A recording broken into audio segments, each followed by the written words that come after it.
All right, good morning, everyone. I think we're ready. My name is Jen Walling, and that's Jenwalling. So good morning. My name is Jen Walling. I'm the Executive Director of the Illinois Environmental Council. Thank you for joining us today as we announce the introduction of the Clean Energy Jobs Act. This bill is a result of input from people around Illinois. And if adopted, this bill will result in benefits for communities across the state. It's legislation built on 4 policy pillars, and it will lead to clean energy, jobs, and cleaner air across the state. In fact, while we are introducing this bill here in Springfield, this morning there was already a press conference in Chicago and Peoria. There'll be press conferences in Carbondale and future events planned in Rockford and other locations. This work began with a series of 60 conversations this bill. The Illinois Clean Jobs Coalition Listen, Lead, Share campaign, where people from around Illinois shared with us their vision for a clean energy future. Now we are excited that today we have these Illinois leaders here that have joined us together to translate these ideas into the next big step for our state's clean energy economy, building on the success of the Future Energy Jobs Act. As many of you know, during the just completed transition, I had the opportunity to serve as the chair of Governor Pritzker's Powering Illinois' Future Committee. There, I served alongside representatives of Illinois' business and labor community. And I know from that experience that there is a strong desire to build our state's clean energy infrastructure, grow jobs, and protect our environment. And this bill will do just that. I want to begin today by introducing 2 of our legislative champions that will speak, but first let me introduce the other lawmakers that are here. And you can look online at the bill at the number of lawmakers who have co-sponsored the bill, but let me acknowledge the other lawmakers that are here today. Representative Bob Morgan, Representative Mark Walker, Representative Tara Costa Howard, I see Representative Curtis Tarver, Representative Cam Buckner coming in, and now I'll introduce our 2 legislative champions. We'll start with with Representative Ann Williams, and then we'll have Representative Chris Welch speak. Thanks, Jen. Good morning. Good morning. My name is Ann Williams. I'm state representative for the 11th District, and I'm chair of the House Energy and Environment Committee. As Jen mentioned, today we're here to introduce the Clean Energy Jobs Act, and I'm very excited to be here. It's legislation that will build a healthier climate and a better economic climate in Illinois as well. Last year, as Jen mentioned, the Clean Jobs Coalition conducted its Listen, Lead, Share campaign. They met over 60 times and had conversations around the state where people from all walks of life shared their vision for a future looking forward with clean energy. The input we received from all of those conversations form the 4 pillars of this legislation. The first pillar, ensuring that economic benefits of clean energy are shared equitably, and this is a big one. We need the benefits of clean energy to reach all 102 counties of Illinois and every part of the state, urban and rural, especially those communities that have too often been left behind, communities of color and rural communities. That objective is at the heart of this bill.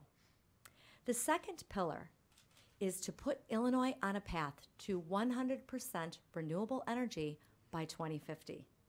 Governor Pritzker and dozens of legislators support this goal. I think we're up to 30-some sponsors. Doing so will spur additional economic growth and reduce energy bills for consumers. The third pillar, taking steps to electrify our transportation sector, reducing what is the equivalent of 1 million vehicles on the road. Transportation is the biggest source of climate warming pollution of anything else, and any bill that addresses climate change must include this important pillar. The fourth pillar, achieving a carbon-free power sector by 2030. We can do this. The shift is already underway because of market forces and the actions of out-of-state corporations that own fossil fuel plants. Unlike these companies, our bill invests in people and invests in healthier communities. This is a very comprehensive bill. I think it's about this thick. But if we are serious about creating jobs and taking action on climate, each of these four pillars is essential.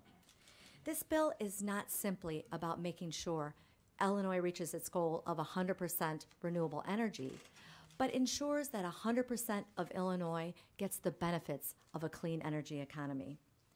The goals are ambitious, but they are achievable. In 2016, members from both sides of the aisle passed the Future Energy Jobs Act, the biggest clean energy breakthrough in Illinois history, and it's working. As the Listen, Lead, Share campaign continues, the people of Illinois want us to capitalize on the success of FEJA. The Clean Energy Jobs Act will do just that and give every Illinoisan the chance to share in these gains. Thank you.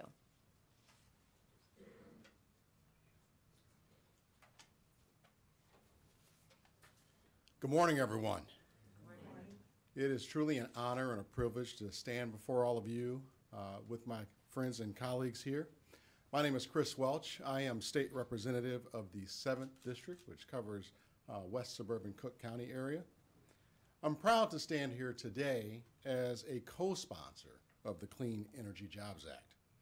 For me, it embodies many of the goals that I have fought for the entire time I've been in the General Assembly. Above all, it's about the fight for equity.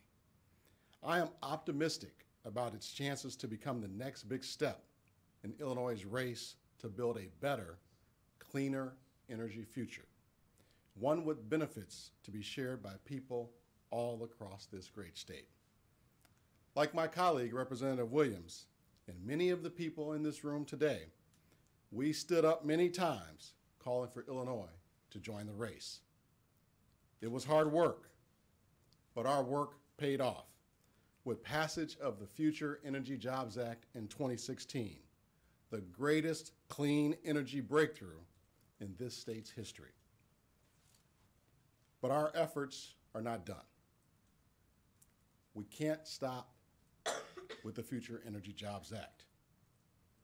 As the Illinois Clean Jobs Coalition's Listen, Lead, Share campaign showed us, the people of Illinois are eager for further steps to build on our gains. We can't just simply sit back. And we are gratified, truly happy actually, to have a governor who shares our enthusiasm for building a clean energy economy. Governor Pritzker has already endorsed the goal of achieving 100% renewable energy by 2015. We are excited to work with Governor Pritzker and his administration to help make these next steps a reality.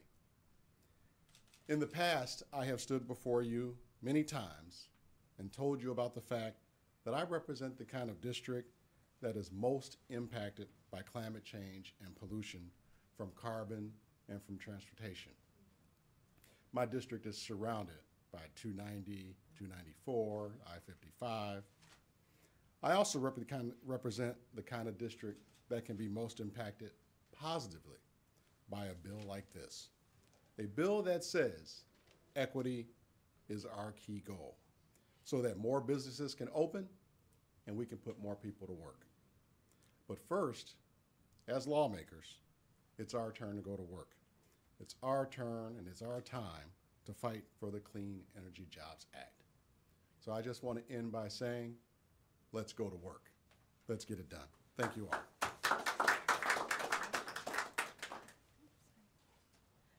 Next, I would like to introduce from the business community, John Carson. Thank you, Jen. Hi, everyone. I'm John Carson. I'm the founder and managing partner of Trajectory Energy Partners, a solar development company that's working all across Illinois. Before starting Trajectory Energy Partners, I was working at Tesla, living here in Illinois, but having to fly to California to work on clean energy. So I first just want to thank the leadership of this movement here in Illinois for passing the Future Energy Jobs Act. As soon as it passed, I left Tesla, started this company, and have gotten to spend the last 2 years driving around central Illinois, northern Illinois, working with landowners, farmers, communities on community solar projects. But it is time for us to get on the path to 100% renewables here in Illinois. And this bill, the Clean Energy Jobs Act, would put us on that path. and help businesses, large or small like my own, keep employing people here in Illinois, keep working with landowners and farmers to diversify their incomes at a time that commodity prices are at a record low. I have seen the appetite for this. I have been in the communities that want this, and the Clean Energy Jobs Act will help businesses like mine continue to expand, hiring union construction workers, helping farmers diversify their incomes, bringing property tax revenues to small towns and communities that haven't seen much economic development lately. I think the 4 pillars of this bill really set us out on this path to get it done, and I can say that this business and the business community here in Illinois supports the Clean Energy Jobs Act, and we are ready to get to work too.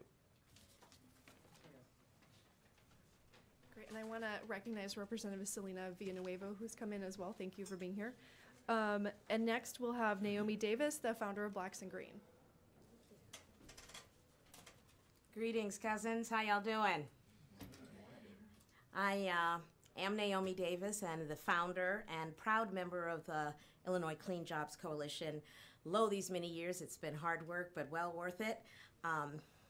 Here to just testify that today's legislation amplifies the opportunities that members of my community have worked very long and very hard to realize.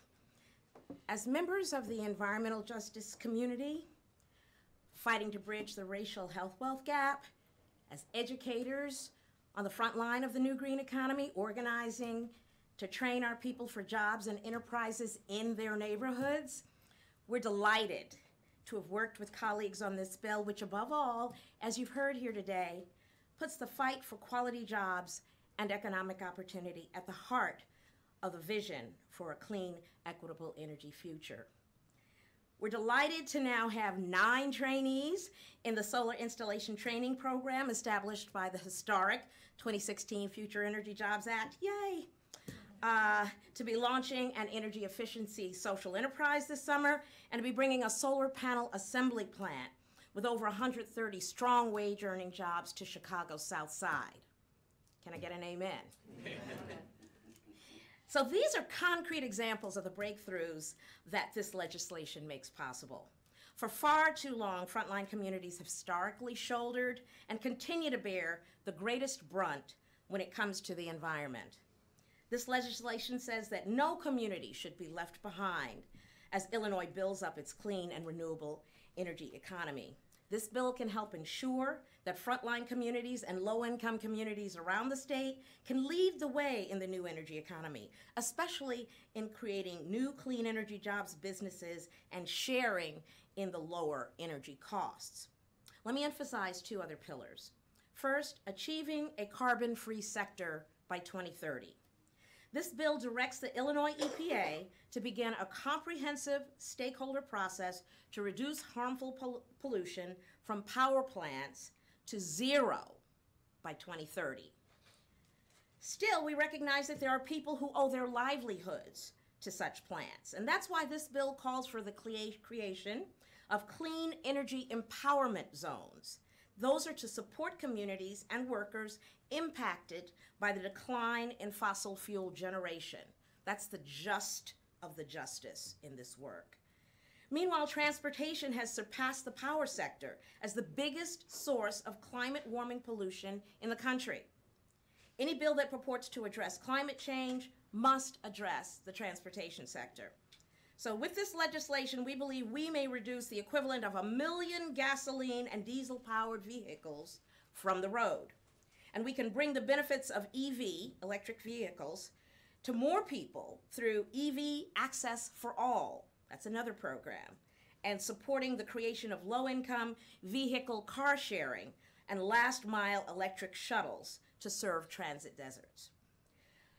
So all in all, the environmental justice and frontline groups like ours, Blacks and Green, enthusiastically support this bill and call on our lawmakers to pass it. Thank you. Our final speaker this morning from Citizens Utility Board is Scott Allen. Good morning. My name is Scott Allen, and I'm an environmental outreach coordinator with the Citizens Utility Board, Illinois' top utility watchdog group. I also would like to thank the legislative leaders down here that are supporting this bill. Cub fights for consumers, and that's why we're fighting for the Clean Energy Jobs Act. It's the only legislation in Springfield right now that's talking about keeping costs low for utility consumers. From 35 years of consumer advocacy, Cub knows that clean energy equals affordable energy. Clean energy legislation, like the Future Energy Jobs Act, has led to billions of dollars in lower utility bills, and Illinois consumers now enjoy some of the lowest electric bills in the country. The Clean Energy Jobs Act builds off that success. It's the most comprehensive and consumer-friendly energy legislation in Springfield right now. It shows that we can move down the path to 100% renewable clean energy and keep costs low for consumers at the same time. The Clean Energy Jobs Act would boost gas and electric efficiency programs. It calls for Illinois to seize the opportunity offered by a growing electric vehicle market, and EVs could take up a larger share of grid costs and save money for everyone. Finally, it's the only legislation that would defend consumers from the urgent threat posed by out-of-state fossil fuel generators. They hate clean, efficient, affordable energy because it kills their profits.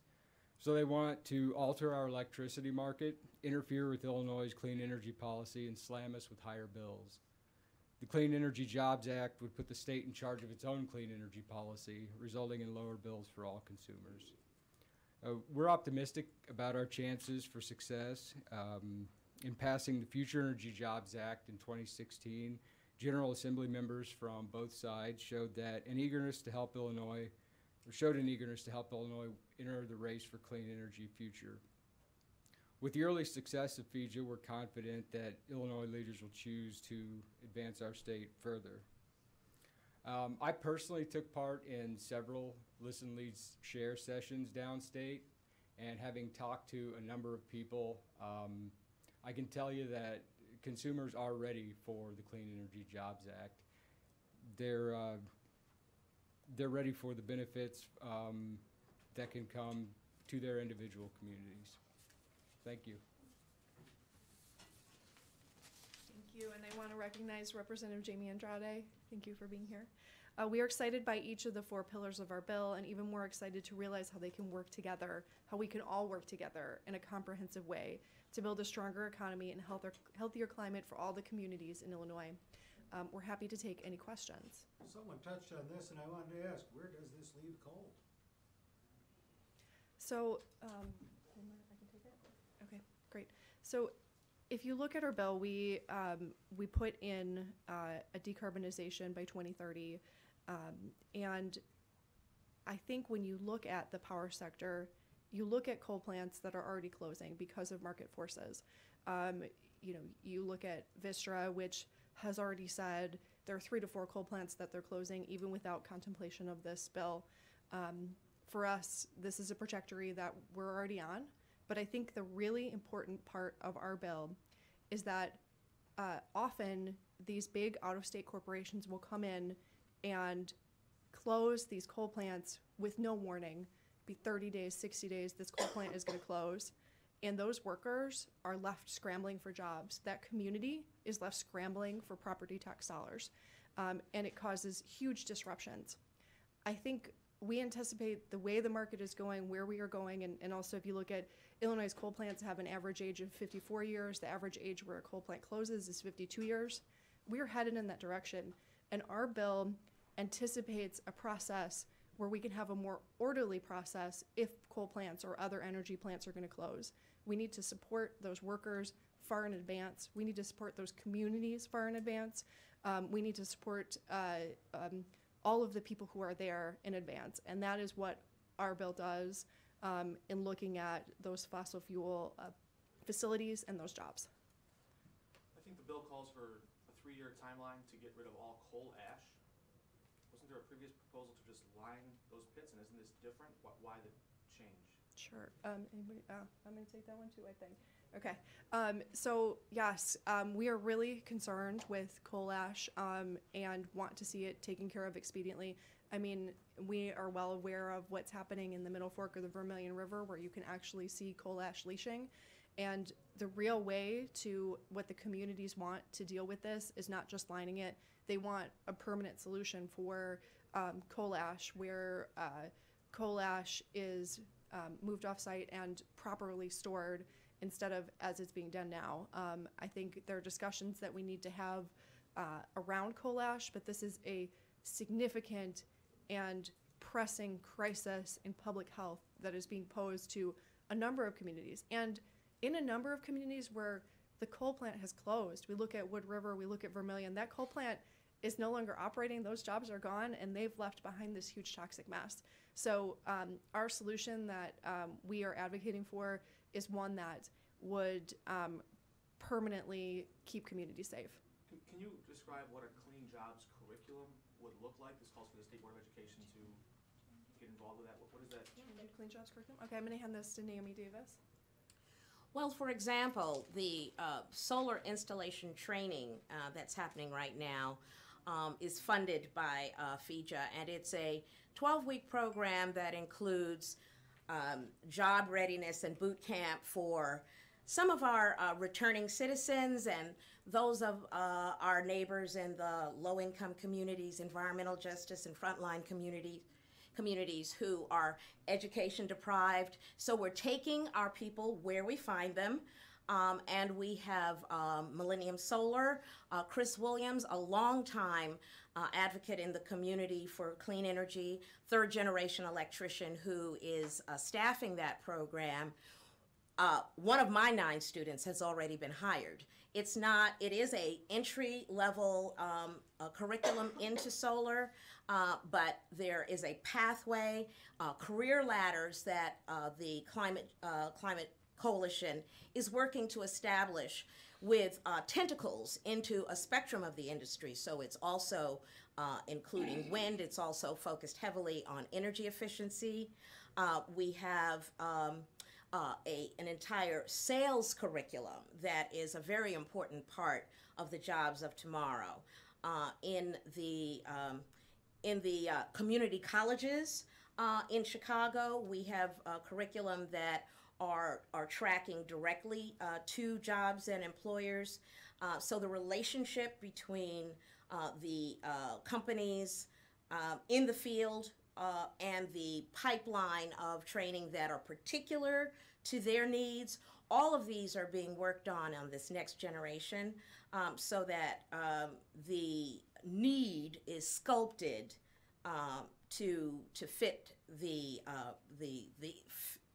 industry. Great. Are there any other questions? Great. Well, thank you. And I know a lot of these lawmakers or folks from the different groups, and I do want to recognize Pastor Scott Onquay from Faith in Place, who is here as well today, are available for comments or questions afterward. Thank you so much for attending. This is really a historic day for all of us, so thank you.